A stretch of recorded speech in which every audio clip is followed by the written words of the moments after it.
On a souhaité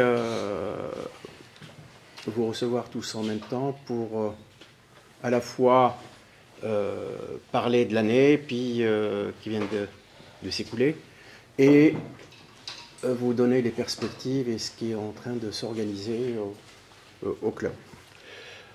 Je vais laisser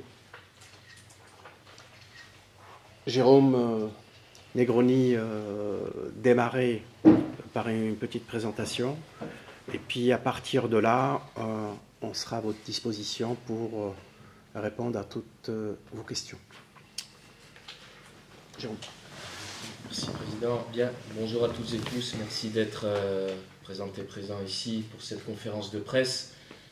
Conférence de presse évidemment heureuse qui marque le maintien du club en Ligue 1. Maintien heureux comme je le disais, puisque au-delà du simple objectif de maintien sportif, c'est un grand défi auquel nous avons su tous collectivement faire face, toutes les composantes du club, du bas jusqu'en haut, et nous en sommes très fiers. Bien entendu, cela n'est pas un aboutissement, c'est un aboutissement d'une saison, et le projet d'un club ne se résume pas qu'à une seule saison sportive, mais à un cycle beaucoup plus long. Un cycle plus long qui a, du côté d'Angesco, et grâce au travail qui avait été entrepris par le propriétaire depuis le début de la décennie passée, fait à ce moment même où l'on parle les 10 ans de son retour en Ligue 1, une dernière décennie quasiment ininterrompue en Ligue 1, seulement la saison passée 23-24 de Ligue 2, après plus de 20 ans de disette au plus haut niveau. Donc c'est en ça qu'on va vous présenter les choses aussi, et pour vous relater ce qui a été fait depuis toutes ces années et ce que nous avons entrepris comme travail, et on va dire quelque part aussi sur l'enclenchement du nouveau cycle qu'on a voulu depuis l'été dernier. Donc les réalisations d'Angesco, au sens large du terme, c'était juin 2013 pour la création du centre sportif de la Baumette. 2 ans plus tard, l'accession, donc je le disais, après 21 années, je crois, de mémoire, en Ligue 1, sans avoir pu jouer à ce niveau-là. 2 ans plus tard, après quasiment un demi-siècle, ou un demi-siècle plutôt, une finale de Coupe de France face au Paris Saint-Germain, et toutes les actions qui ont pu en découler derrière, avec la création du SCO Fondation et du SCO Fonds Dotation en novembre de la même année. Quelques mois plus tard, en février 2018, la première rénovation majeure sur le stade Raymond Kopa, la rénovation de la tribune Colombier. Quelques temps après la signature du BEA entre le club et la ville. La création d'Angesco Handball. L'ouverture la même année, pour clôturer l'année, du complexe Angesco Futsal. Nous aurons l'occasion d'y revenir un peu plus tard. Le club a ensuite travaillé, ça faisait partie de ses axes prioritaires, sur l'ouverture de son école noir et blanc en décembre 2019. Et puis vous le savez, en août 2022, nous avons le plaisir d'inaugurer, de rénover au préalable cette tribune Saint-Léonard, qui est la tribune principale du stade. Avant, en fin de saison, de cette même saison, de connaître la tristesse d'une relégation en Ligue 2. 1 an plus tard, cette belle accession, les fruits du travail là aussi collectif, et entre-temps la création, grâce à l'aménagement de cette tribune notamment, de la partie Event Stadium, l'ouverture du restaurant panoramique. Cette saison, beaucoup de choses ayant été faites sur le plan, on va dire, structurel et de nos filiales, nous avons structuré la filiale SCODEV sur la partie commerciale Event, créé notre équipe e-sport en novembre dernier et acquis ce maintien en Ligue 1 ce mois-ci, comme je le disais. Voilà un peu pour la rétrospective. Sur les ambitions, je le disais, sur un cycle certain du club, c'est tout simplement de l'installer durablement le plus longtemps possible au plus haut niveau de l'élite, sans pour autant trahir notre identité. Poursuivre au niveau sportif le projet que Laurent mène avec brio sur un cercle vertueux, c'est-à-dire détecter, former, valoriser nos joueurs et s'appuyer sur un réseau de recrutement plus ou moins performant. En 3, évidemment, la poursuite du développement du stade Raymond Kopa et toutes les activités qui peuvent en découler en alliant toujours la performance, le dynamisme et l'innovation. Et in fine, promouvoir, entre guillemets, la marque Angesco sur le territoire et son dynamisme pour renforcer évidemment sa capacité d'influence auprès des différents publics que nous sommes amenés à toucher. Alors, notre organisation stratégique sur les grandes strates, évidemment, le groupe Angesco qui est présidé par M. Saïd Chaban, le président directeur général d'Angesco Football est lui M. Romain Chaban, piloté par le conseil d'administration du club. On vous parlait tout à l'heure brièvement des filiales, la filiale Squinvest qui gère principalement les infrastructures, l'Angesco Futsal qui gère le complexe qui est à côté, l'Event Stadium rattaché directement à Scodev pour tout ce qui est partie réception, séminaire. On a notre académie également et j'en suis le garant pour la plus grande partie en ma qualité de DGA avec la responsabilité opérationnelle de l'ensemble des pôles, mis à part évidemment la partie sportive qui est elle intégralement dédiée et réservée à Laurent. Partie qui va sans doute intéresser, peut-être poser des questions sur la partie financière et budgétaire. Donc un club de football, que ce soit Angers ou ailleurs, et peut-être ici un peu plus en particulier, une mission, c'est le pilier de la cohésion sociale sur son territoire. On apporte évidemment une contribution significative à l'emploi et à l'économie nationale, et je le disais aussi sur le territoire, en tenant compte des défis majeurs de la société, on le verra sur une seconde slide, des droits télé et de la crise que le football français traverse actuellement. Donc cette année, notre budget, la saison qui se termine, se montait à 37 millions d'euros et il sera, entre guillemets, d'à peine 25 millions pour l'exercice qui va s'ouvrir au 1er juillet prochain. Petit rappel, quand on parlait d'économie, de contribution significative sur le territoire, Angesco sur la saison 22-23.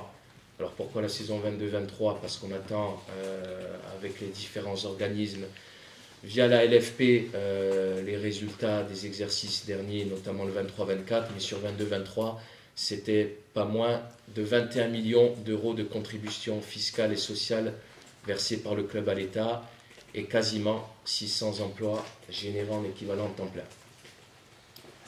Plus de 100 emplois directs et près de 500 indirects, qui sont tous induits et périphériques, les fournisseurs, la restauration, l'hôtellerie, la conso ou les transports. Une petite courbe qui est parlante, qui aurait pu démarrer sur la saison 21-22 où ça aurait été encore plus significatif, mais on a voulu vous prendre quand même par rapport à la situation sportive du club, la saison 22-23 qui avait vu notre club terminer à la dernière place du classement, avec un budget assez conséquent de 57 millions d'euros pour l'époque, une masse salariale brute chargée, il faut bien le noter, de 36 millions d'euros, et 15 millions d'euros de droits télé au final pour la dernière place du classement. L'an passé, en Ligue 2, un budget de 34 millions d'euros, des droits télé tout de même avec les aides à relégation et autres qui ont culminé jusqu'à 11 millions d'euros, et une masse salariale brute chargée de 19 millions.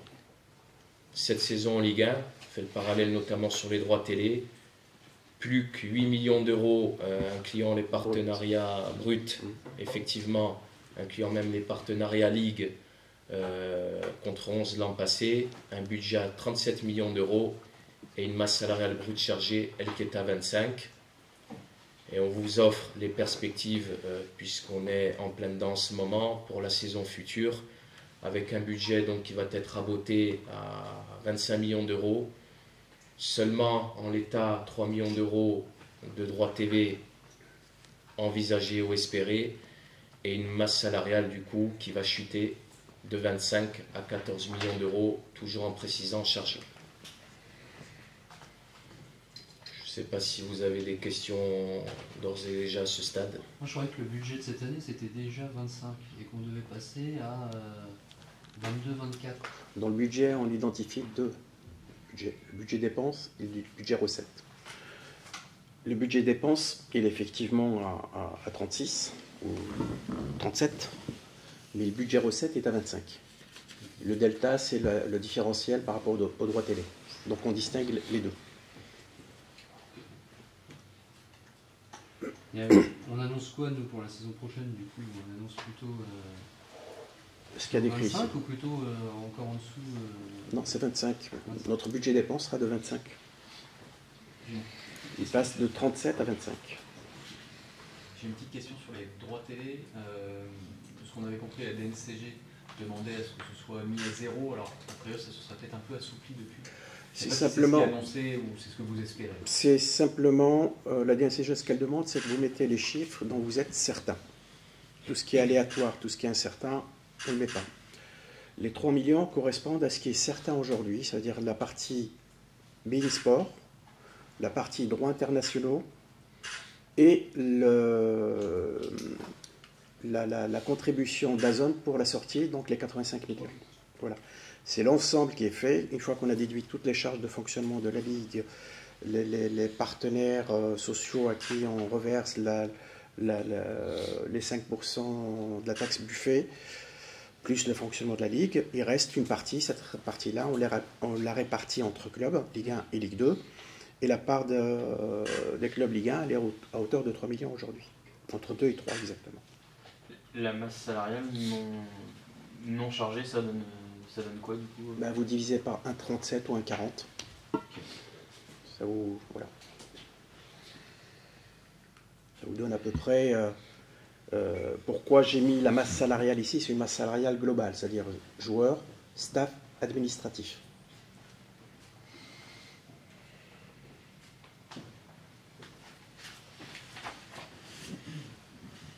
Pas de crainte avant le passage des NCG, du coup? Toujours une crainte. Toujours une crainte. Aujourd'hui, on vous dit, vous mettez dans vos budgets ce dont vous êtes certain. Sachant que la période du mercato ouvre début juin, il se termine début septembre. Donc vous avez jusqu'à fin juin pour réaliser vos objectifs. Il y a des objectifs de vente chiffrés? Oh oui. Oui, oui. Bien sûr, c'est ce qu'on a mis dans le budget sur lequel on est certain de réaliser. Voilà, tout ce qui n'est pas certain, on ne l'a pas mis. Et on a un mois et demi, ça fait un moment déjà qu'on est dessus, pour poser nos jalons sur les hypothèses qu'on allait mettre dans le budget. Il y a aussi les fins de contrat aussi, qui doivent permettre de faire baisser cette masse salariale. Ça en fait partie. Les fins de contrat, la réduction du nombre de joueurs professionnels, la révision de certains salaires en baisse, pas au niveau simplement des joueurs, mais sur le fonctionnement du club en général. Vous voyez qu'une partie des choses, mais dans toutes les infrastructures du club directement, c'est une cure. On est obligé aujourd'hui de s'adapter aux moyens dont disposeront les clubs la saison prochaine. Ça veut dire que c'est en cours, cette restructuration globale avec l'administratif, le sportif, elle est déjà lancée. Elle a démarré, elle a déjà démarré. Oui. Ça veut dire qu'il y a un salaire cap pour les joueurs? Oh, ça c'est du pipeau. Hein. Il n'y a pas de salaire cap. Aujourd'hui, le salaire cap, chacun se l'impose. Se l'impose selon ses moyens. Et du coup, vous l'imposez à combien ce salarié cap au sein du club? À une masse salariale joueur à 8 millions d'euros. Et c'est plus une question de vision après, mais on parle beaucoup du modèle allemand, en termes de parler de salaire de joueurs, avec une grande partie qui est de primes en fonction de... Est-ce que c'est un modèle qui peut s'appliquer aujourd'hui compte tenu des difficultés financières? Pas aujourd'hui. Pas aujourd'hui, puisque vous êtes incertain de votre valeur, de vos droits télé. Si les droits télé, ou si on était dans une situation normale, on aurait pu prévoir des augmentations de salaire selon le classement, selon un certain nombre de choses. Cette année, la différence entre le 13e et le 14e, elle est à peine de 200 000 euros, quand elle était en millions d'euros dans le passé. Donc même si vous êtes classé 10e, le delta n'est pas énorme avec le 15e. Il n'y a pas beaucoup de variables qu'on pourrait mettre. Dans votre structuration, là, vous considérez que vous êtes en phase d'austérité, c'est le terme, ou c'est plutôt une vigilance? Moi, je dirais déjà... Les voyants sont plutôt orange, rouge? C'est quoi un voyant rouge? C'est plutôt vous le spécialiste.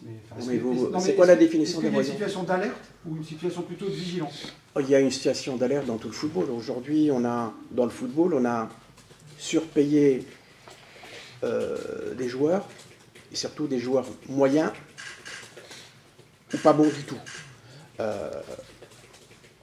Les robinets ont été ouverts à flot depuis Mediapro, où chacun d'entre nous, on a tous surpayé les joueurs à cette période-là parce qu'on voulait être en Ligue 1 à l'arrivée de Mediapro. Sauf que Mediapro n'est jamais arrivé, mais les salaires étaient restés. Donc on arrive dans une phase de fin de contrat, on arrive au bout des choses, des joueurs qui ont profité de cette manne-là, alors qu'elle n'est pas arrivée. Donc on repart sur des bases... je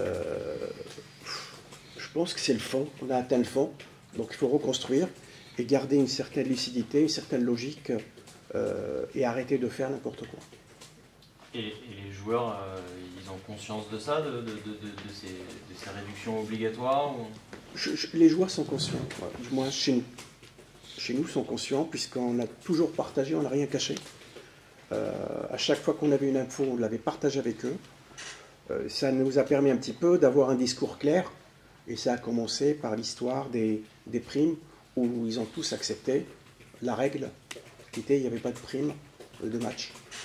On a mis en place une prime de maintien, mais qui nous a sécurisé sur la saison. Elle est à hauteur de combien, cette prime de maintien? Je ne connais pas votre salaire, monsieur. Donc ça, c'est dans l'intimité du vestiaire, et j'espère que c'est une chose qui restera dans le vestiaire. La date de la DNCG, est-ce qu'elle est fixée? Non, on ne l'a pas reçue encore. Est-ce que les ventes doivent s'effectuer avant ce passage DNCG?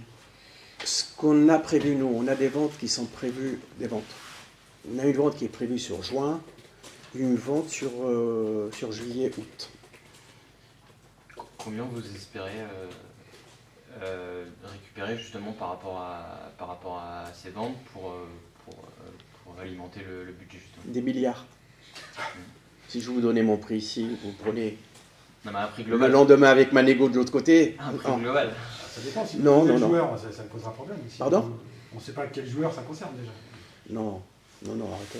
Il y a Non, deux mais- joueurs qui ont un banc de sortie, qui sont Imad Abdelli et Fofana. Point à la ligne. Est-ce Donc qu'il y a c'est- un tarif plancher quand même? Ah oui, oui, si j'atteins pas le tarif, il ne partira pas. Et c'est-à-dire que... enfin, vous- Voilà, il y a une valeur des choses sur laquelle on est clair, tout le monde est clair. On atteint le minimum qu'on veut, il partira, ils partiront. On n'atteint pas le minimum, ils resteront. Et c'est quoi ce minimum, on peut savoir? C'est exactement comme la partie salaire. Non, mais c'est une stratégie Très que vous aviez adoptée, je crois, avec Angelo Fugini. Vous aviez un peu infléchi par le contexte aussi. Est-ce que vous laissez, là aussi, vous êtes intangible là-dessus, ou c'est aussi la mécanique économique de votre club qui va vous imposer parfois de vendre peut-être en dessous de prix plancher? Non, Non, non, parce que j'aurais vendu des joueurs au mois de janvier. On a eu des offres et j'ai refusé. Donc c'est clair, il y a une stratégie, il y a un objectif, et puis quand j'ai refusé les propositions qu'on a eues en janvier, Laurent me regardait des yeux et me dit comment vous pouvez refuser? Parce qu'il faut refuser Mais il y a eu quoi concrètement? des offres Mais pour qui par exemple? pour 2 joueurs donc, du club. Voilà. Mais je voulais pas, on est parti du principe que je voulais pas affaiblir l'équipe au mois de janvier. On aurait eu peut-être 30 points, 32 points, on aurait dit le delta dans les classements n'est pas important, on y va. Et malgré ça, malheureusement, un de nos collègues à Reims, qui était assuré du maintien au mois de janvier, qui a vendu ses 2 meilleurs joueurs, qui se retrouve aujourd'hui barragiste. Vous parlez d'une vente en juin, une autre vente sur la suite du mercato. C'est-à-dire qu'il y a parmi les joueurs que vous souhaitez conserver, il n'y a que ces 2 joueurs-là qui partiront, Imad et Yaya. Qui ont leur banc de sortie, ouais. Les autres, vous refuserez catégoriquement? Aujourd'hui, je refuse. Après, il y a des choses qu'on ne peut pas refuser si l'offre est plus importante et qui permettrait à Laurent de remplacer la personne sans difficulté. Est-ce que ça peut générer une enveloppe quelque part pour le recrutement ou ça permet au moins simplement l'idée d'équilibrer le budget derrière? Aujourd'hui, il n'y a pas de transfert payant sur les 3 postes ou 4 postes qu'on recherche. C'est-à-dire voilà, on n'a pas les moyens aujourd'hui. L'image que vous avez là sur 25-26, malheureusement, elle risque de durer 2-3 ans. Donc on a besoin de sécuriser. Et compte tenu de la DNCG bloque aujourd'hui en disant vous me présentez des chiffres que si vous êtes certain, on est obligé aujourd'hui de travailler 1 année à l'avance pour que tous les passages DNCG soient fluides. Donc, cette année on est pris de court, mais il faut qu'on travaille de telle manière à ce que l'année prochaine les réalisations de la saison d'après soient faites avant. Quand vous dites aujourd'hui, c'est-à-dire que c'est sur toute la période du mercato ou ça peut aussi évoluer selon d'éventuelles ventes à un moment donné sur cet aspect non. Il y aura quoi qu'il arrive, pas d'achat sur le... Pas d'acquisition, ouais. Au-delà du budget, il y a aussi la question de la trésorerie. Il y a eu le fameux épisode des salaires en début d'année avec un prêt qui a été contracté du coup si j'ai bien suivi, pour pouvoir pallier à ça. Niveau trésorerie justement ce qui est très bien, c'est de dire que le propriétaire ou l'actionnaire a joué son rôle à ce moment-là. C'était la chose la plus importante. Donc ça veut dire que c'est vous qui avez remis personnellement L'actionnaire est là pour jouer son rôle. Pas n'importe comment, mais c'était un exemple. Et donc ça pose la question de la suite en termes justement de trésorerie. Est-ce que la trésorerie, elle est comblée si votre budget est équilibré. Si votre budget n'est pas équilibré, vous avez une faille. D'où l'acquisition, le transfert qui doit se faire au mois de juin et un autre au mois de juillet, qui permet d'assurer la trésorerie nécessaire sur toute la saison prochaine. Parmi les rentrées d'argent qui pourront intervenir aussi durant l'été, il y a le cas Ryan Aït-Nouri, donc vous avez une... Moi, j'y croirais sur le transfert de Ryan, que quand il sera réalisé. Il faut savoir qu'au mois de janvier, son transfert a capoté à 23h30 dans les bureaux de City. Donc, tant que le coup de cachet n'a pas été mis sur un transfert, moi je le mets dans aucun budget. Mais les clauses sont toujours les mêmes qu'à l'époque ou parce qu'il y a une information qui est sortie, je ne connais pas la véracité ou non de cette information. Wolverhampton vous aurez sollicité pour plus ou moins racheter cette clause et la plafonner à un certain prix. Faux. Okay. Faux. C'est toujours la même que les 50% de voilà, 50% plafonné à 11,5 millions, payable sur 4 ans. Plafonné à 11,5 millions. Et payable sur 4 ans. Donc il y a aussi d'autres peut-être bonus attendus sur des ventes précédentes pour des joueurs. Je pense à Jean Matteo peut-être aussi, qui s'est qualifié en Coupe d'Europe avec ce club, etc. Enfin, en tout cas, au-delà des cas particuliers, parce que mis bout à bout, ça peut représenter une somme bonus. Son club s'est qualifié en Champions League, mais GM n'a pas fait le nombre de matchs nécessaires pour qu'on puisse bénéficier de... Voilà. Et au-delà de son cas à lui, est-ce qu'il y a d'autres, et de celui de Ryan qu'on a évoqué, est-ce qu'il y a d'autres significatives en tout cas? Il y a Marseille qui peut être intéressant. Mais ça dépend si le transfert d'Azdin Ounahi se fait au mois de juin ou juillet. La différence, elle peut être importante. Pourquoi? Ça signifie quoi? Je ne peux pas le dire. Je ne peux pas le dire, puisque c'est en plein négo. Donc là, ces entrées-là supposées, en fait, vous ne les présentez pas à la DNCG, puisque vous n'avez pas de garantie. En fait. Non, je n'ai pas de garantie, donc ils ne sont pas dans les budgets. Pas d'acquisition, des départs. Lorient et le Paris FC qui montent avec des moyens supérieurs. Comment vous envisagez d'exister en Ligue 1 la saison prochaine? Comme on a existé cette année, comme on a existé dans les années passées, en optimisant tout ce qu'on peut optimiser. On connaît nos moyens, on ne sera jamais champion de France, tant que Paris est sous pavillon qatari. Voilà, donc on continuera à faire pareil. 25 millions d'euros, ça veut dire que vous restaurez le plus petit budget de... Oh, ce que j'ai dit à certains de mes collègues, j'ai dit, voyez, votre joueur là-bas, c'est la jambe gauche. En parlant de Rabiot. Mon budget, ma masse salariale, joueur, c'est... En fait, la réalité, c'est qu'à un moment donné, votre budget, c'est le reflet de votre territoire. Et les droits télé venaient cacher cette règle-là. Et aujourd'hui, vous ne pouvez pas. Certains même ont dit, Président, si vous n'avez pas les moyens d'avoir un club en Ligue 1, vendez-le. Et moi, je réponds, ok, est-ce que l'apport d'argent maximum, si on doublait, triplait notre budget, est-ce que vous pouvez me garantir la 8e place ou la 7e place? La réponse, on vous dit, non, c'est du football. Donc, pareil pour le budget, c'est du football. Tout est possible. Tout est possible. Vous n'avez pas eu de sponsor maillot cette saison. Est-ce que ça fait partie des démarches pour la saison à venir, les saisons à venir, d'arriver à... Ça fait partie des missions de Jérôme, sur lesquelles ils ont planché depuis quelques mois. Donc ils vous en diront un petit peu plus tout à l'heure là-dessus. Sur votre regard sur justement ces droits télé et le chemin que ça prend, voilà, quelle est votre position par rapport au tournant qui est en train d'être opéré? Ce que je disais tout à l'heure, on est au plus bas. On a atteint le fond. On ne peut que remonter. Et aujourd'hui, on est en train de payer un certain nombre de décisions qui semblent être bonnes à un instant T, et in fine, pas du tout. On s'est fâché avec notre diffuseur historique, qui a grandi avec le foot, et on a grandi avec lui. On a failli se fâcher avec Bein, récemment, il n'y a pas si longtemps que ça,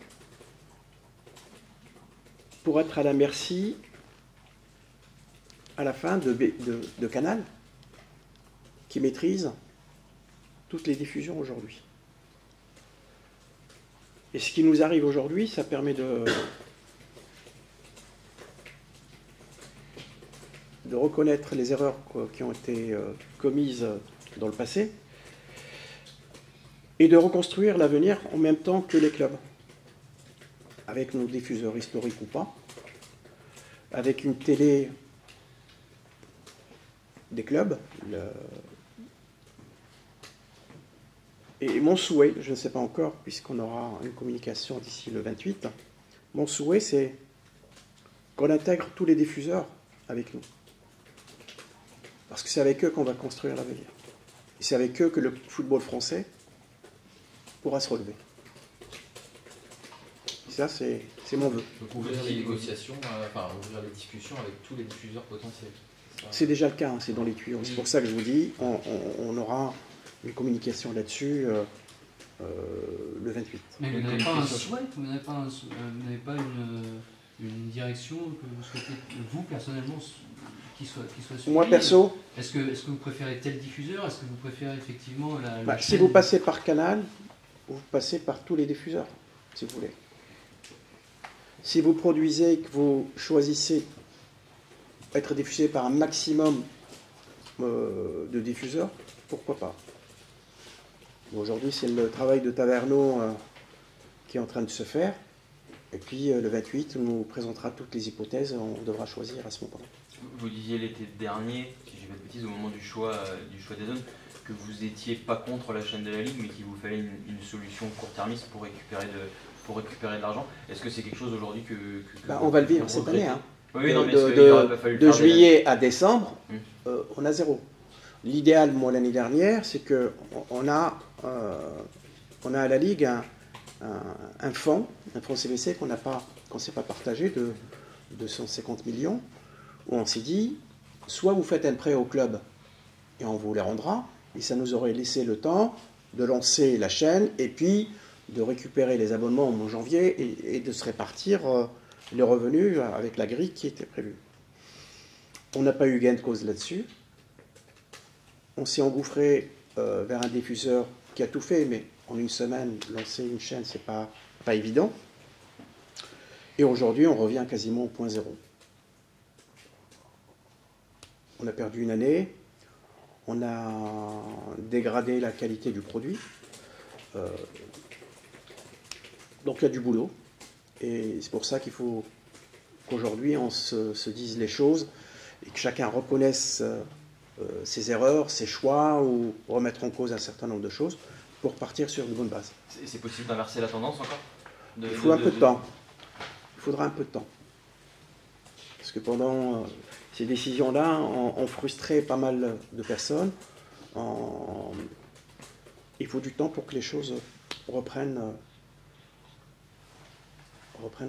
normalement. Est-ce que ça peut paradoxalement niveler les niveaux et avantager des clubs à des budgets moindres, que cette difficulté-là impacte tout le monde, ou est-ce que finalement les plus riches restent plus riches, les moins riches restent moins riches, comme dans toutes les crises. Le plus riche devient plus riche et le pauvre s'appauvrit encore un petit peu plus. La saison qui vient de se terminer, on était 5 clubs indépendants. La saison prochaine, on ne sera plus que 4. Et je peux vous parier que dans les 5 ans, le paysage sera complètement différent. Les clubs pourraient disparaître? Pas disparaître, mais quand on voit le PFC, un milliardaire français, le Lorient, un milliardaire anglais, il y a des pays qui veulent rentrer aujourd'hui sur certains clubs.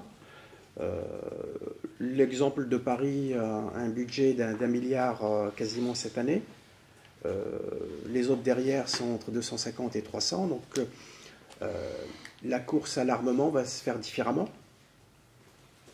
Et ça sera des puits sans fond. Bon, je prends Strasbourg. À Strasbourg, ils ont dépensé combien de millions cette année en recrutement?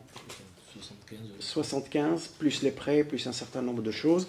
Déficit structurel de Strasbourg cette année, plus de 100 millions.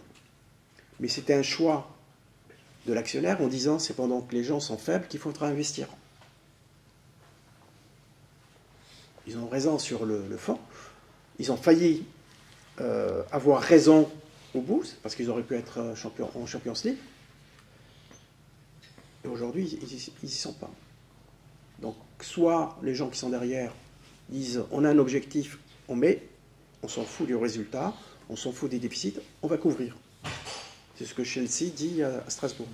Et ce même raisonnement, il est appliqué aussi au PFC. Parce que quand on dit on va être entre 70 et 100, 70 et 100, c'est-à-dire moins 80 millions déjà d'entrée. Donc il faut les assumer. Donc, les indépendants comme nous, on n'aura pas cette capacité à boucher les trous à 50, 60, 100 millions par an. Impossible. Est-ce que ça peut vous inciter prochainement à ouvrir le capital, voire à... Même si vous ouvrez le capital, c'est de dire qui viendra dans le capital.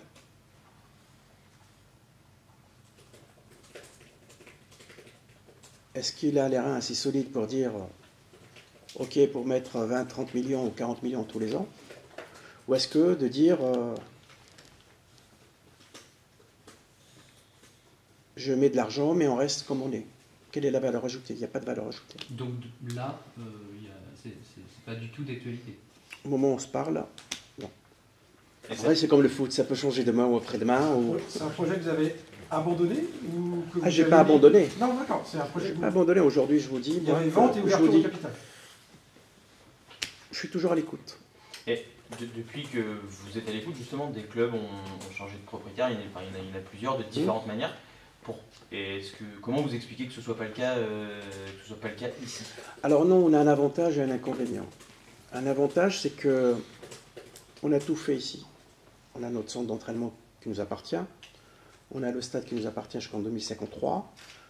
On a investi en autofinancement sur tout ce que vous voyez ici. Donc on a un actif immobilier aujourd'hui, en valeur nette comptable, qui est à plus de 67 millions. Sans compter la partie sportive, sans compter l'actif sportif, et sans compter tout ce qu'on a fait autour. Donc sa valeur comptable, nette comptable, elle est importante. Quand vous citez des exemples de clubs, vous essayez, je ne sais pas si vous connaissez les prix d'acquisition, puisque moi je ne les connais pas, mais qui sont nettement en dessous par rapport à nos valeurs, puisque c'est des clubs qui n'avaient pas d'infrastructure. C'est-à-dire que si aujourd'hui quelqu'un veut vous racheter le club, il faut qu'il mette déjà 67 millions plus la valeur du club. Celui qui veut racheter le club, moi je dis, faites une valo et votre prix et le prix de la valo sera le mien. Et malgré ça, il n'y a pas un milliardaire qui s'intéresse au coup. Voilà, peut-être qu'il s'intéresse, mais je ne l'ai pas vu encore. Ni avec un turban, ni avec un cigare. L'ouverture au capital pourrait être l'entre-deux, en fait. Avant une vente complète, vous voudriez ouvrir. Peut-être. Après, vous avez dit qui, mais surtout à quelle hauteur vous souhaiteriez rester majoritaire. C'est pas une condition. Oh, ça n'a jamais été une condition. Oui, je sais, mais Ça n'a jamais été non, non. Ah, ça ne peut pas changer, non. Non. Ça fait 15 ans de foot. Hein. 15 ans de présidence foot, c'est dur. Non, mais ça peut être la solution, on va dire, intermédiaire entre la vente complète. Je ne sais pas. Je ne sais pas. Pas le même pour on peut spéculer, hein, on peut spéculer pendant des... La vérité d'un instant n'est pas la vérité de demain ni de cet après-midi. Mais à l'heure où on se parle, il n'existe aucun échange, aucune négociation concernant... Il y a eu pas mal d'échanges, mais rien de négocié pour le moment. Et vous savez, il y a quelques années, j'ai même réuni tout le personnel pour leur dire que je partais. Aujourd'hui, quelle que soit la négo, tant que l'argent n'est pas sur un compte, il n'y a rien. Et quand vous commencez les premiers échanges, c'est quoi le frein majeur en fait? C'est l'aspect football qui pose question, c'est l'aspect économie du foot qui interroge et qui freine, ou c'est le score lui-même qui n'est pas attractif? Qu'est-ce qu'on vous dit quand les négociations commencent à avancer un peu? Si vous prenez un du Moyen-Orient, il va vous dire c'est quoi votre portefeuille supporter, c'est quoi votre économie de territoire. Et puis il fallait choisir entre Lyon, Marseille ou Bordeaux. Même dans la situation de Bordeaux aujourd'hui, les gens vont vous dire Bordeaux. Donc il y a celui qui a investi a un objectif bien plus grand derrière. Ceux qui investissent aujourd'hui dans le football c'est un véhicule pour eux. Et il sent pas, du coup, il pense qu'avec le SCO, il n'atteindra pas cette mission, il n'atteindra Je ne sais pas. Non, d'accord. Moi, on est dans la spéculation pure et dure. Je ne suis pas dans la tête des gens qui sont en face. J'en reviens juste au budget. Il y a des litiges sociaux qui sont encore en cours, certains qui pourraient avoir un impact important. Est-ce qu'ils sont provisionnés? On a tout provisionné. J'adore quand vous dites il y aura certains qui auront un impact important. Mais ça fait des années qu'on est face à eux. Donc c'est les procédures avant, donc il y a un moment donné. Oui, mais les choses ont été faites, les provisions pour certains ont été faites. Il y a des litiges qu'on a gagnés, d'autres qu'on a perdus, et puis on verra. C'est-à-dire qu'il y a de l'argent qui, au-delà du budget, il y a de l'argent qui dort à côté. Vous êtes obligé de provisionner vos litiges. On ne peut pas vous demander le montant de la provision, c'est pas possible ça. Bon, ils sont dans les bilans. Donc vous pouvez aller au greffe et vous allez à la valeur qui mise là-dedans. Il faut bien chercher un petit peu. Hein. Oui, bon, attention parce qu'on peut trouver. Hein. Là, ils ne sont pas cachés. Ils ne sont pas cachés. Puis vous prenez les rapports de gestion et vous avez tout. Est-ce que vous pouvez globalement nous expliquer votre rôle? Vous êtes le président du groupe Angesco. Qu'est-ce que ça change avec le poste que vous occupiez avant? Est-ce qu'il est élargi? Est-ce qu'il est différent? Qu'est-ce que ça inclut? Enfin, c'est quoi vous êtes plus en retrait de la présidence du club. Est-ce que ça veut dire que votre mission a totalement changé ou est-ce qu'elle est différente? Enfin, c'est quoi en fait la différence? Je prends un petit peu plus de temps la semaine. Voilà. Je suis beaucoup moins dans l'opérationnel qu'avant. Et ça me permet d'avoir une vision plus stratégique sur l'ensemble que le point virgule sur une page. Mais vous restez dans le décisionnel. Je suis le propriétaire. Oui, non, mais je ne sais pas si tous les propriétaires... Donc vous rigolez, c'est votre argent. Vous avez une feuille de route et vous veillez à ce que votre feuille de route soit respectée. Ça ne veut pas dire que vous êtes propriétaire, qu'il y a un président et que vous ne faites plus rien. Hein. Et votre fils, dans tout ça, qui est à la présidence, quel est son véritable rôle au Président. Non exécutif, président. Et dans le schéma qu'on a fait, c'est-à-dire tout ce que je faisais sur le terrain, on ne le fait plus. C'est Jérôme d'un côté et Laurent de l'autre. Voilà, on est responsable de ce qu'on a. Et puis on s'est organisé de telle manière à ce que c'est les autres qui évoluent dans leurs activités. Chacun. Vous avez dit dans la vidéo publiée sur les réseaux du club la semaine dernière que ça avait été votre saison la plus dure depuis 15 ans. C'est simplement sur le côté financier, la problématique financière ou... Financière, sportive. Point. Et pourquoi? Le reste, c'est ma vie privée. Une question pour Jérôme. Sur les évolutions d'un point de vue administratif. M. Chaban a dit que c'était une restructuration globale. D'un point de vue administratif, comment ça se traduit? Est-ce que c'est des réductions d'effectifs? Est-ce que c'est justement une restructuration au sens on redéfinit les rôles? Est-ce qu'en termes de gouvernance aussi, il y a des évolutions? Voilà. Alors je ne vais pas parler en lieu et place du propriétaire, mais je pense aussi qu'à un moment donné, si le propriétaire a fait appel à moi, c'est parce que justement, je n'ai toujours eu à travailler et su travailler quelque part dans ce genre de contexte, tendu économiquement, avec des petites structures. Et quelque part, moi, quand je suis arrivé ici au 1er août, ce qui vous est présenté, moi je n'ai connu que ça. Je n'ai pas connu une période peut-être légèrement plus faste, parce que ce qui permet aujourd'hui au SCO, il faut le rappeler, d'être en Ligue 1 et plutôt en bonne santé, malgré tout ce qu'on vient d'annoncer par rapport à ses concurrents, c'est qu'il a bénéficié d'une gestion quand même ultra rigoureuse, où on n'a jamais eu à évoquer des plans de départ, des services surchargés. Donc au niveau quotidien, il fallait quelqu'un pour pouvoir animer, on va dire, tout ça de manière raisonnée et raisonnable. Donc l'organisation, bien sûr, que par le contexte, elle est légèrement tendue, mais j'ai la chance de pouvoir travailler avec des femmes et des hommes au quotidien qui connaissent le contexte, qui savent et excellent travailler dans ce contexte-là. Et ça, c'est une chance. C'est une chance, pourquoi? Parce que ça permet d'aller directement à l'action, et comme je le disais tout à l'heure, on en reparlera peut-être un peu après, on a enclenché un nouveau cycle sur ce point de vue-là l'été dernier. Je préfère travailler, et c'est pour ça aussi que j'ai accepté la mission qui m'était confiée avec grand plaisir et que j'ai eu fait ce choix stratégique personnel dans ma vie, d'accepter la mission pour pouvoir déployer mes idées en très bonne autonomie avec un personnel réduit. Voilà. On n'est pas une armée mexicaine avec des services fournis où chacun a sa petite mission, ne collabore pas avec l'autre. Et ça, c'est franchement pour moi, à ce stade-là, un luxe. C'est pas la panacée, c'est pas... Et c'est pareil dans tous les domaines, c'est comme le sportif, c'est comme au niveau du propriétaire. On aimerait peut-être un petit peu plus, mais n'étant pas quelqu'un qui me plaint tous les 4 matins, c'est pour moi pour le moment du confort. Je rebondis aussi sur ce qui a été évoqué sur l'attractivité du club, etc. On a compris que c'était un de vos objectifs, une de vos missions aussi, de créer du lien, recréer peut-être du lien avec le public, le territoire, essayer de relancer quelque chose à ce niveau-là, sur la place du SCO, tout simplement, dans son territoire.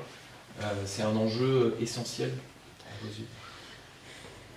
C'est ma mission, et j'ai envie de dire c'est notre philosophie. On avait beaucoup échangé avec le propriétaire, le président. Voilà, un club, il se bâtit avec son territoire.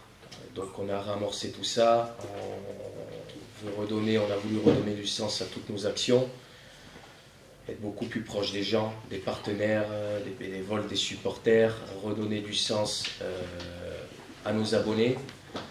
Et c'est, on va dire, vraiment la matrice de tout ce qu'on a pu déployer les derniers mois dans un bon nombre de domaines, commercial, billetterie, merchandising,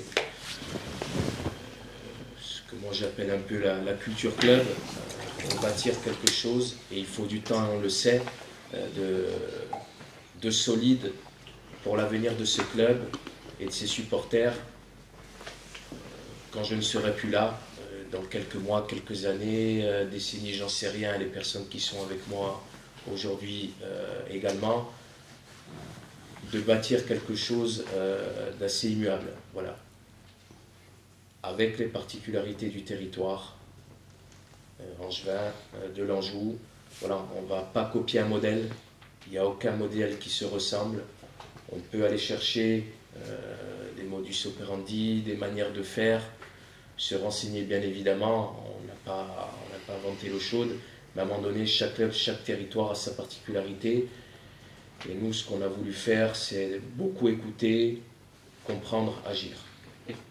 Comment c'est accueilli ça, quand vous vous adressez au territoire, justement aux gens qu'il y a sur ce territoire? On sait que le lien a peut-être été un petit peu coupé, notamment au niveau des sponsors. Comment ça se passe? Ça a été accueilli, c'est pas encore, je le disais tout à l'heure, hein, c'est pas une fin en soi, on n'a rien gagné, on a la partie loin d'être gagnée et ne le sera jamais parce qu'il faudra toujours faire plus.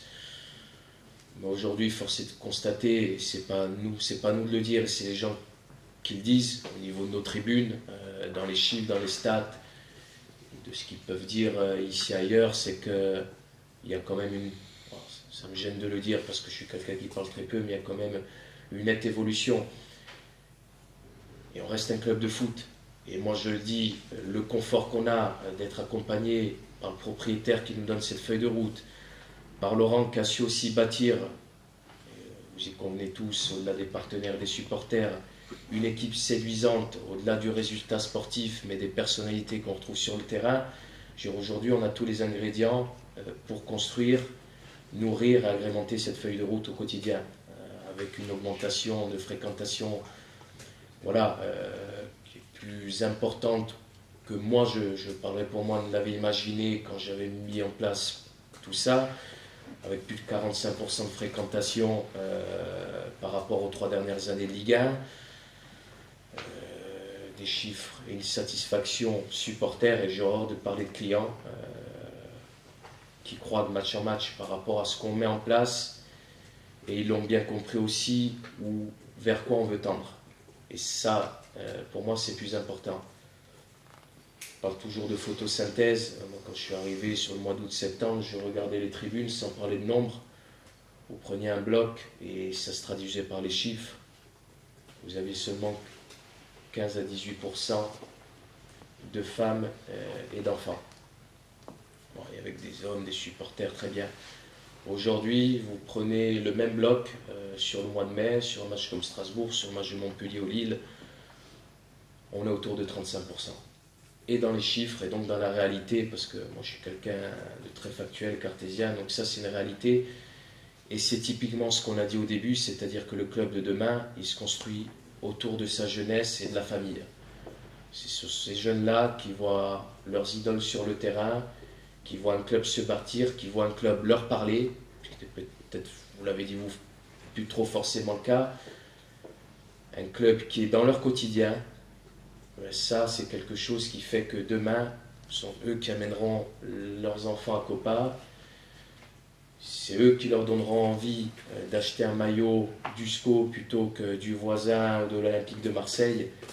Et c'est ça le challenge sur 3, 5, 7 ans, c'est de bâtir quelque chose de costaud, que nos enfants dans la cour d'école n'aient pas honte de confronter le maillot noir et blanc avec celui du Paris Saint-Germain, pour d'autres raisons, hein, pas de briller sur la scène européenne, comme le disait le président, on ne sera jamais champion, mais pour des valeurs de fierté, d'inclusion, de partage, d'identité.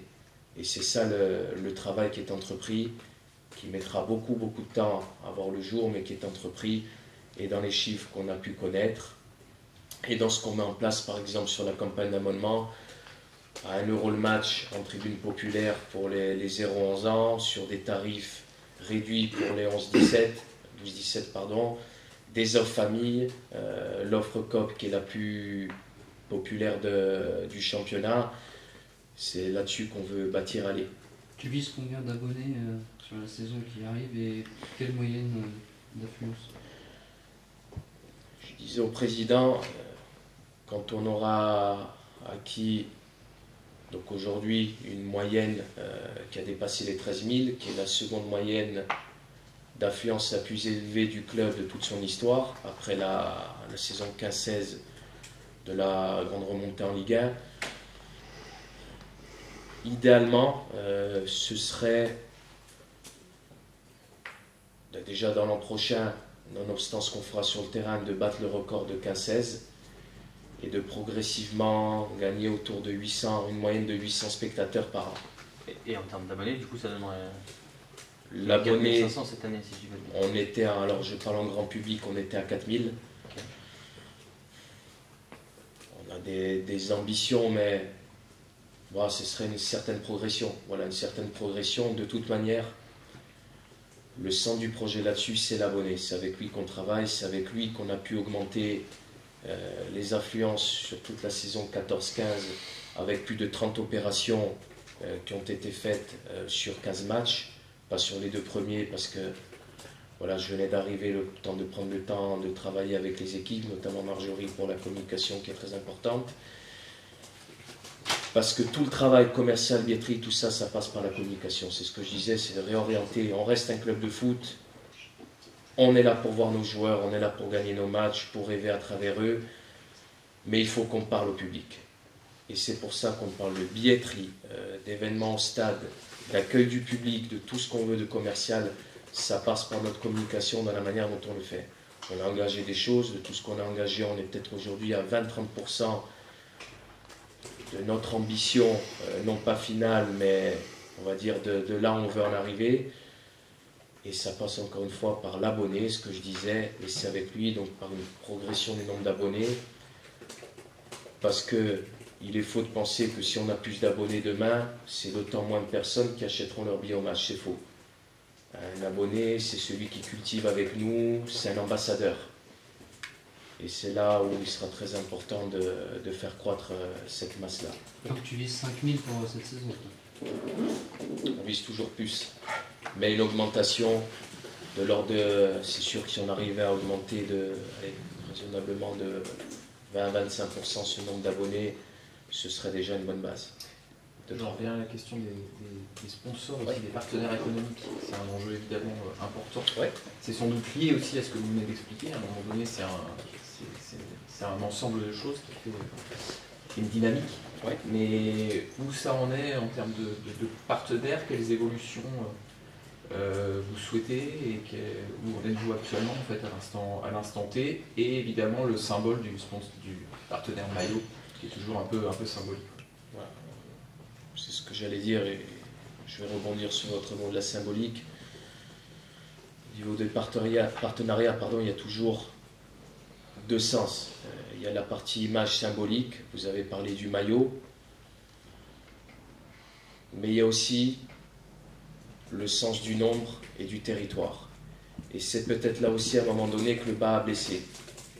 On avait un maillot qui était bien représenté, mais comme on dit, quand le gros vous lâche, vous vous retournez derrière vous, il n'y a plus personne.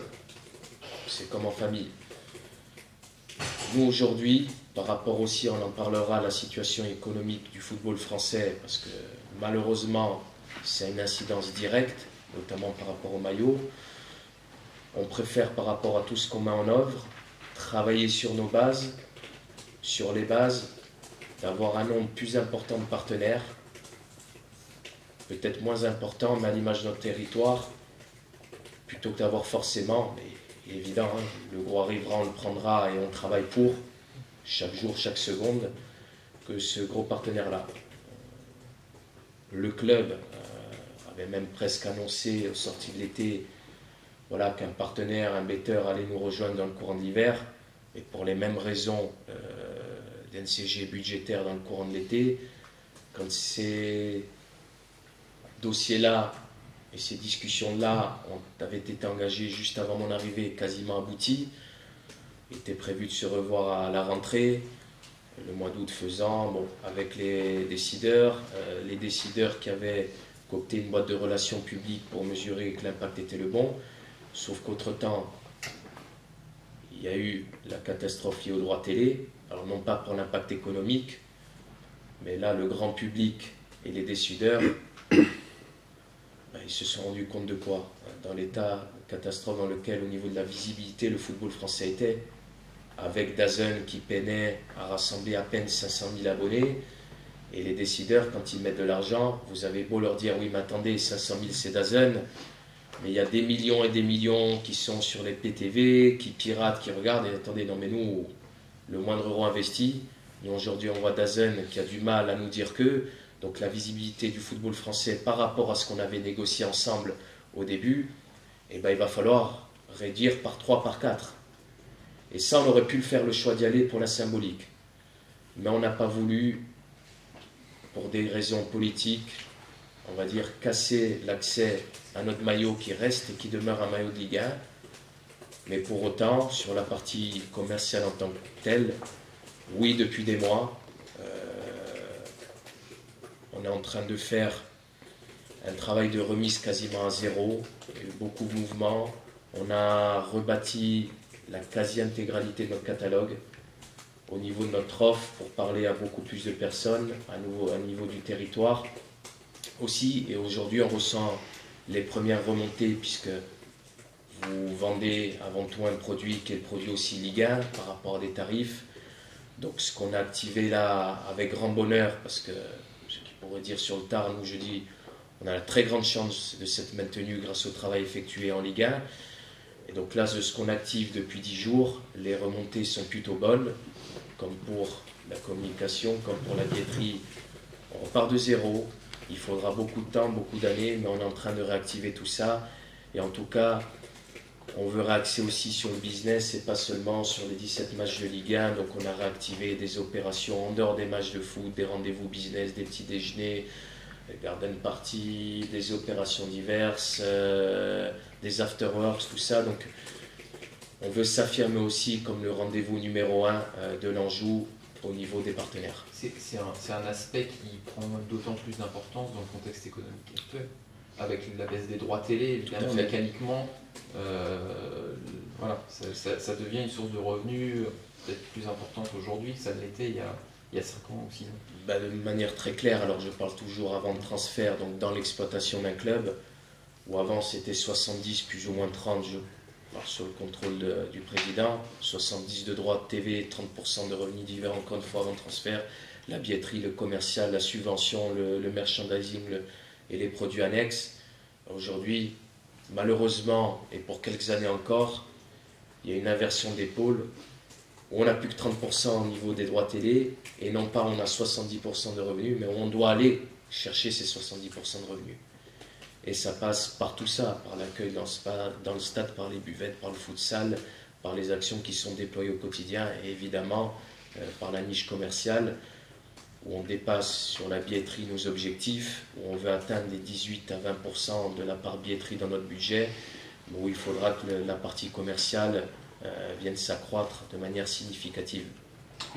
Concrètement, aujourd'hui, pour revenir au sponsor maillot, il n'y a pas, enfin, les négociations, quoi, c'est au point mort, il y a pas... Non, évidemment, il y a des échanges. Il y a des échanges, il y a la santé financière aussi, il y a de l'économie française qui est à prendre en compte, mais oui, bien sûr. Il y a plusieurs dossiers, pas forcément sur le sponsor poitrine, mais sur le dos et autres. Oui, il y a des échanges qui sont d'ailleurs en cours sur plusieurs dossiers, bien sûr. Non, rien n'est au point mort. Bon, c'était la semaine des entretiens. Est-ce qu'il y a des annonces? Est-ce qu'il y a des choses à savoir sur des garçons, par exemple, qui ne resteraient pas au SCO? On a fait une semaine, 3 jours de travail, de gros travail. On doit se réunir avec les personnes concernées, donc en premier lieu le propriétaire et l'entraîneur et moi-même. On fera ça certainement aujourd'hui et faire une synthèse de tout ça, puis après oui, on fera les annonces, bien entendu. Donc elles ne sont pas faites. Donc c'est pas fait là. C'est-à-dire les principales concernées sont au courant de ce que vous souhaitez faire avec eux. Oui, je pense, oui, quand même. C'est pour ça qu'on fait des entretiens. voilà, mais après, nous, on a besoin aussi d'avoir un retour, de faire un retour aux propriétaires, de synthétiser tout ça et de sortir un résultat. Voilà.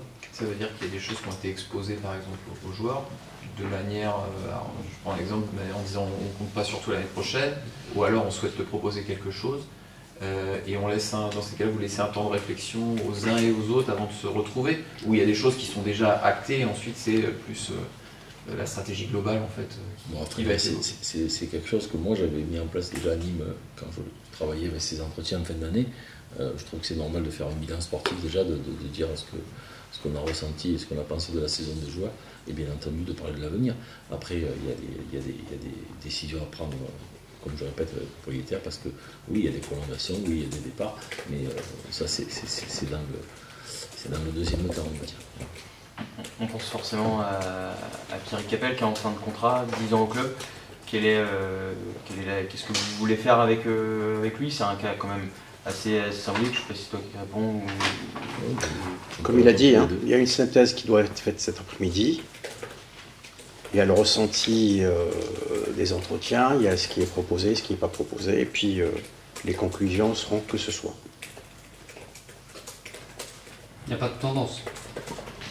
Ben, il fera beau demain, et ça s'améliorera la semaine prochaine. Pas sûr. Non, mais ça après, dépend où on regarde. Les tendances, c'est bien sûr que on n'a pas non plus. J'en ai été un menteur, et je crois que les personnes autour de monde ne le sont pas non plus. Bien sûr que les tendances existent, mais on doit se réunir, on doit réfléchir, vous avez vu des images, je crois, depuis tout à l'heure, elles sont frappantes et marquantes. Donc à partir de là, il faut travailler là-dessus. On a une feuille de route que notre propriétaire va nous donner et s'y adapter et à partir de là prendre des décisions les meilleures, j'espère en tout cas pour l'avenir du club. Sur la feuille de route, Laurent, il y a le nombre de joueurs. Tu consens à dire que vous aviez trop de joueurs cette année. C'était sans doute un problème pour travailler au quotidien. Ça, c'est un vrai constat. C'est-à-dire que tu dois t'adapter. Aujourd'hui, il faut s'adapter, et si on n'en est pas capable, il ne faut pas le faire d'ailleurs, il faut s'adapter aux conditions financières, puisque c'est le premier schéma. Quelques années en arrière, oui, on pouvait se permettre d'avoir 45 joueurs. Je pense qu'on a réduit la voilure depuis 2 ans avec le propriétaire, en essayant de rentrer dans les deals économiques. Aujourd'hui, on va passer à 25 joueurs, j'espère, 25-26. Un, par la force des choses, et deux, parce que moi, j'estime que c'est le nombre qu'il faut aussi. Voilà, c'est pas non plus. On utilise entre 15 et 16 joueurs en temps de jeu dans l'année.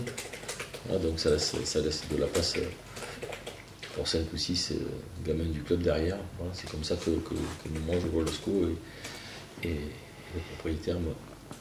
Est-ce que tu peux encore continuer à recruter sans moyens, Laurent? C'est en gros ce que tu fais depuis 2 ans, avec des paris, avec des options. Est-ce que c'est encore possible Il y a sans doute beaucoup de clubs qui vont aussi utiliser ces canaux-là. Comment est-ce que tu fais? Est-ce que ça devient maintenant très compliqué parce que vous allez explorer pratiquement les mêmes terrains? Comment tu fais? Est-ce que tu as changé ta méthode, le prisme par lequel tu regardes le recrutement? Est-ce que je peux répondre? Bien sûr. Une question simplement à se poser. Le cas du SCO n'est pas unique, où on avait beaucoup de contrats. Mais la logique de réduction du nombre de contrats dans les clubs, elle est générale. Donc imaginez le nombre de joueurs qui vont se retrouver sur le carreau. Je te repasse là. En toute modestie, moi je fais pas ça depuis 2 ans, je fais ça depuis 10 ans. Je vais attaquer ma 10e année de directeur sportif, je vais l'attaquer dans un club avec des moyens qui étaient encore plus compliqués que ce que j'ai ici. Moi je suis très très heureux des moyens que je dispose à Angers. Je suis très fier et je remercie, j'en profite mon propriétaire de me donner cette chance de pouvoir avoir ce poste. On n'est que 18 à l'avoir en France. À Nîmes, c'était déjà très difficile. On avait des plus petits budgets. J'ai attaqué un club qui n'était pas allé en Ligue 1 depuis 30 ans. On s'est maintenu d'abord en Ligue 2 avec le plus petit budget. On est monté avec le plus petit budget. On s'est maintenu en Ligue 1 avec le plus petit budget. Donc, alors ça effraie peut-être certaines personnes, moi ça ne m'effraie pas. C'est pas un gage de réussite. Je ne vais pas faire les erreurs que j'ai déjà faites il y a quelques années ici et qui m'ont coûté quelque chose qui m'a beaucoup marqué. Voilà. Donc je ferai le maximum avec le staff, avec le propriétaire, avec l'aide de tous les gens qui sont autour de moi. Mais je suis pas... Je suis courageux. Et si je m'engage dans le challenge, c'est que j'y crois. Quand tu parles de 25 joueurs et de 5-6 jeunes derrière, je pense à des garçons comme Marius Louer. Je parlais de 25 joueurs avec 5-6 jeunes dedans. Avec les 6, d'accord, ok. Ouais, je pensais que c'était en plus.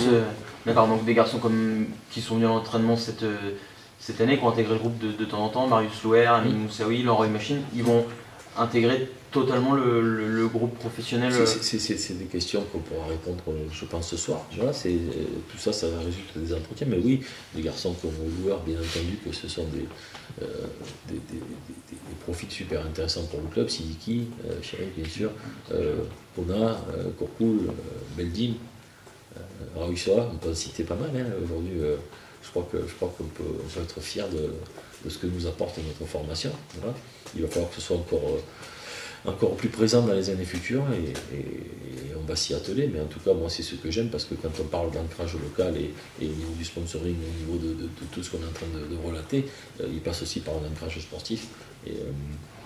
Alors, il faut se servir des expériences. Moi, la mienne à Nîmes m'a beaucoup aidé là-dessus, où on avait une équipe avec 5 ou 6 ou 7 joueurs formant le club, et puis ça remplissait les tribunes, et puis il y avait un état d'esprit et des choses que les valeurs d'un club, elles passent par là.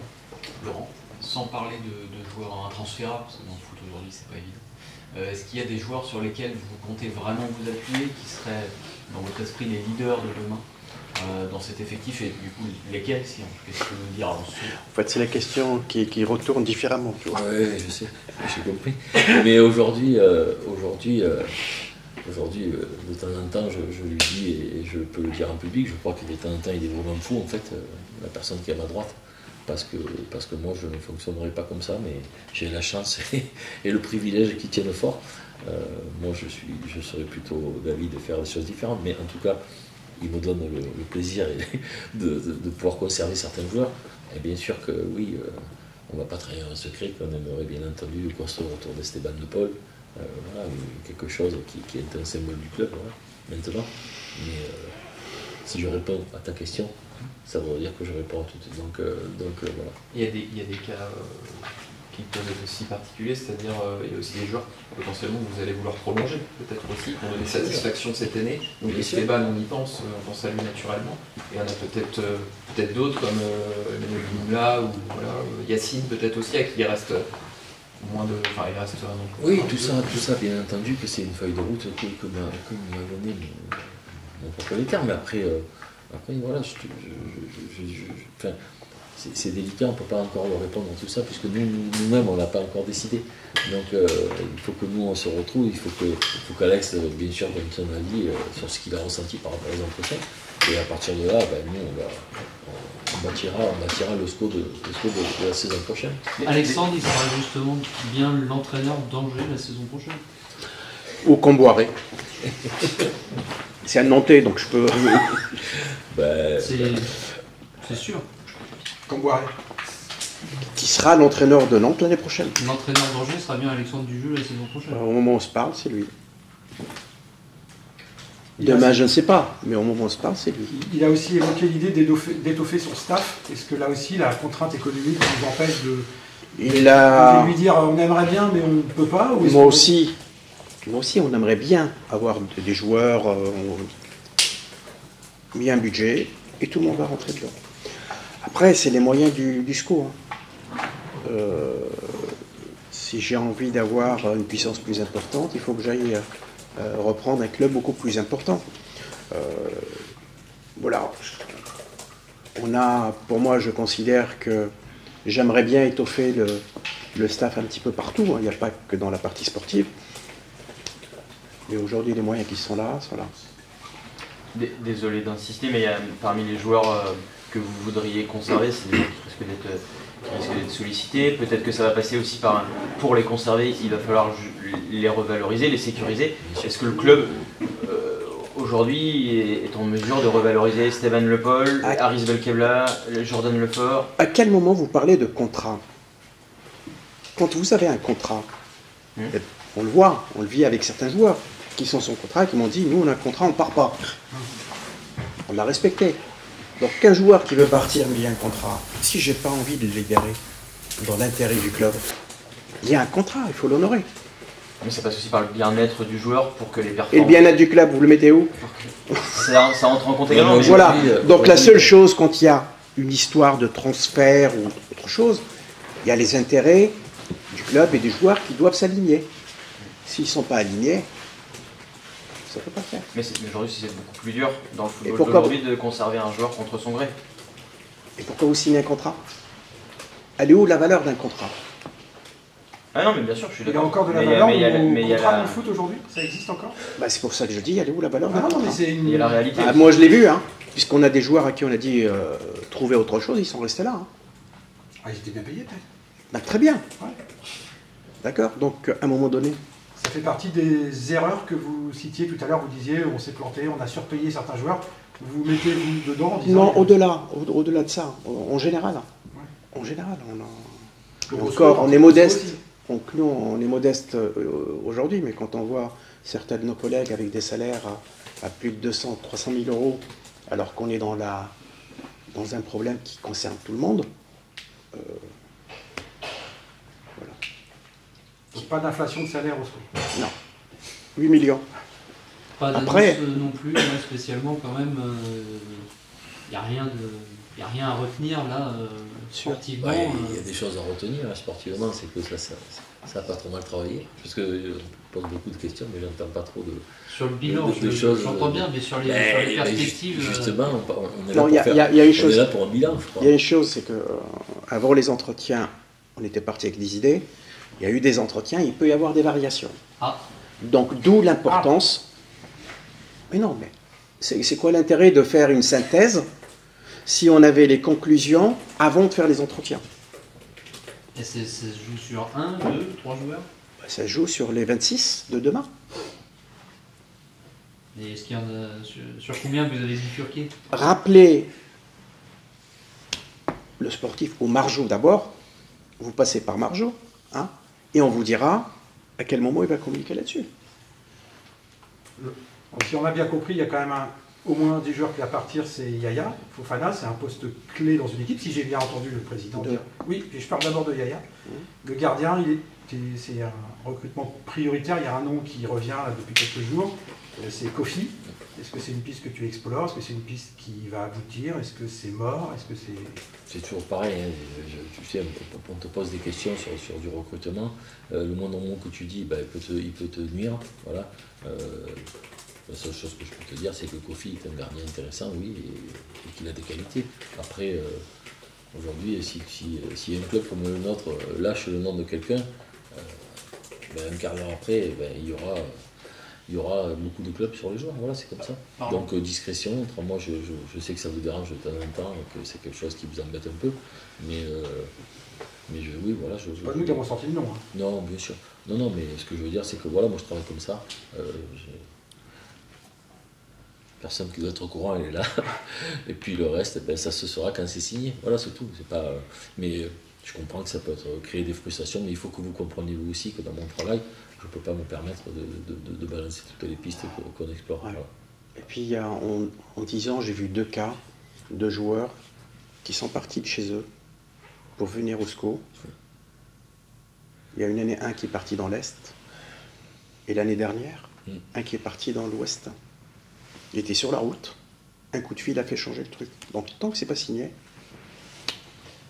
Parlons pas de nom justement, mais de poste. Oui. Sur quel poste est-ce que vous ciblez? Alors gardien évidemment en cas de départ de Yaya, mais est-ce que c'est du poste pour poste? Est-ce que j'imagine qu'il y a des discussions aussi avec le staff sur la manière dont vous imaginez l'effectif de demain? si tu donnes le poste, ils sont. Non, Ah, Il s'agit sur un il s'agit de 4 ou 5 joueurs. Voilà, et puis aujourd'hui, voilà, il y a un gardien qui s'en va, et il y a notre capitaine qui s'en va aussi. Voilà, c'est déjà 2 postes à aller chercher.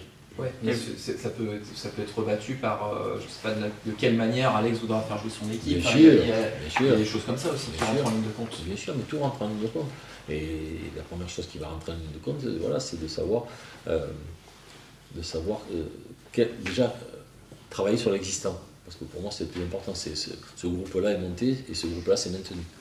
Donc c'est un groupe de qualité. Déjà. À partir de là, repérer les manques, repérer ce qui nous a fait défaut cette année, et puis combler les brèches des joueurs qui vont partir, puisque de toute façon, on est juste victime de notre succès cette année. Quand ça réussit et quand tu as des joueurs jeunes qui sont en train de montrer ce qu'ils ont montré, obligatoirement ils attirent l'intérêt de... Et tant mieux d'ailleurs, et tant mieux, j'en suis très heureux pour le club et pour eux. Mais oui, on va être victime un peu de notre succès et on va essayer de construire la plus belle équipe possible pour l'année prochaine. Ça pourrait aussi bouger au centre de formation avec le départ visiblement de Frédéric Zago, la promotion de Johan Andreu. Qu'est-ce que vous pouvez nous dire à ce sujet? Moi j'ai pas grand chose à dire, Johan Andreu c'est quelqu'un qui est arrivé au club quand j'étais déjà pas là moi, et qui a été un des soldats du club. Je suis très fier aujourd'hui de pouvoir avoir la chance de bosser avec quelqu'un comme ça qui représente les valeurs du sport déjà. Donc, merci Fred avec qui on a fait un super boulot, voilà. Et oui, ça c'est dans la ligne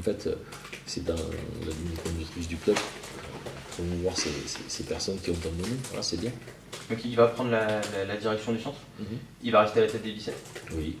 Et à la tête des U19, en Tariaya ou pas forcément?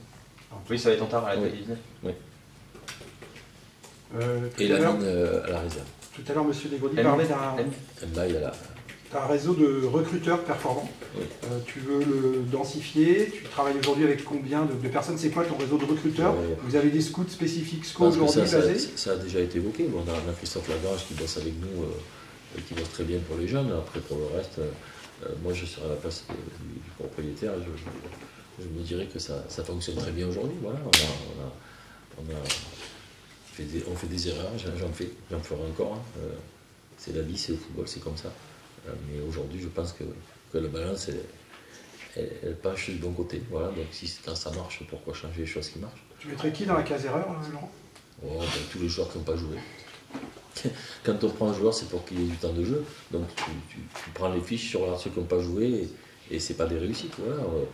On attendait plus de certains, on attendait moins d'autres qui ont donné beaucoup plus. Alors à l'inverse, justement, c'est quoi pour toi l'un des symboles d'un joueur sur qui vous aviez parié, qui a été presque au-delà de ce que vous imaginiez? Ils sont nombreux, hein. On est parti, moi quand je suis arrivé, le premier que j'ai fait signer c'est Fofana, le deuxième c'est Abdelli. Je parle plutôt de cette année. Bon, mais cette année, on peut parler des réussites pour je sais pas moi, des Bumla, des Le Paul, des Comiers. Après, il y a les autres qui sont moins, les Belkebla, les Aoulou. Puis au niveau des jeunes, après le symbole pour moi aujourd'hui, c'est Yacine Beldim, voilà, qui a fait une saison super alors qu'on ne comptait pas spécialement sur le départ. Voilà, il a renversé pas mal de pronostics, ce gamin, et je suis très heureux pour lui. Mais bon, après, voilà, on peut parler du début de saison de Sidiki, Courcoul qui fait 3 matchs merveilleux, et puis l'énorme surprise pour vous et peut-être pour nous, un peu moins pour moi, c'est Camara, voilà, qui fait 3 gros matchs à la fin, et qui a pourtant été... acheté 2 millions d'euros. Ouais, 18 ans, capitaine équipe de France à l'époque, 37 matchs au PFC. Et qui aujourd'hui, voilà, ça a été un peu long, c'est vrai. Mais en tout cas, peut-être pas que par de sa faute. Hein. Il y a beaucoup que ça a été long. Hein. Premier recrutement, on a eu beaucoup d'échecs. Hein. Et apparemment, maintenant, c'est que des réussites, les mecs. C'est bizarre. Mais voilà, c'est comme ça. Et puis on oublie l'âge aussi. Donc, quand j'ai fait l'entretien de Chérif Sidiki, j'ai vu son âge, j'ai eu peur. Hein. 18 ans, putain. Tu dis au mec, il n'y a que 18 ans en fait. Non, mais c'est par. Voilà, Courcoul, 18 ans. Et Camara, ben voilà, peut-être c'est un peu plus de temps, je crois. Il y a des gamins comme le Gaïa aussi, que je pense qu'ils vont arriver rapidement. Petit ponant dans les bars, voilà. Enfin, c'est top en fait. C'est top de pouvoir avoir la chance de bosser avec des gars comme ça, quoi. Et puis, c'est sûr que les anciens, le Fort, Kebla, Anin, qu'est-ce que je vous dis, moi, ça a fonctionné. Hein. On veut que tu nous dises si ça va fonctionner encore. Au mois de mai l'année prochaine. Voilà, si on savait avec le président, on vous le dirait maintenant, on fera tout pour en tout cas. Je crois que, voilà. Et il faut souligner une chose quand même, c'est qu'on a la chance de travailler dans ce club, malgré ils n'ont pas le droit de se plaindre quand on a un travail. Voilà. Concernant certains départs quand même, enfin, on pense à certains joueurs, Farid El Melali par exemple, on parlait de lui en Égypte la semaine dernière. Est-ce que ça signifie la fin de l'aventure avec Farid après 8 années au club? Ce soir. Ils l'ont reçu, ils ont discuté. Ce soir. Donc on aura toutes les infos ce soir, c'est bon? Moi, je les aurai ce soir. Donc on vous appelle. Ah non, vous pouvez appeler. Non, je vous répondrai pas. Je parle plus. Oui, c'est vrai. On appelle Laurent. Vous comprenez. Je ne suis pas fan non plus de cet exercice-là. J'essaie. Mais bon. Donc on peut t'appeler ce soir? Non. On peut le joindre ce soir? Non. Vous pouvez joindre Marjo. Madame Gonneau qui est là, disponible. Voilà. Mais il faut quand même souligner que c'est un joli travail pour cette année et l'année dernière. Voilà. C'est juste ce que j'ai envie qu'on retienne aujourd'hui. Parce que quand on fait un bilan, c'est pour parler de ça aussi. Voilà, on n'a pas tout fait bien, mais on a quand même réussi pas mal de choses.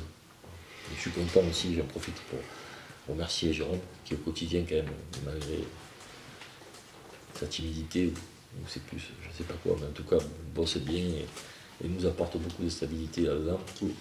Et je pense qu'aujourd'hui, oui, on est armé pour combattre. Voilà. Et moi, j'aime le combat. Dans la structuration du club, au-delà du sportif, le club est staffé comme vous le souhaitez, ou il pourrait y avoir des arrivées de... Pas cette année. Pas cette année? On aimerait bien, mais pas cette année.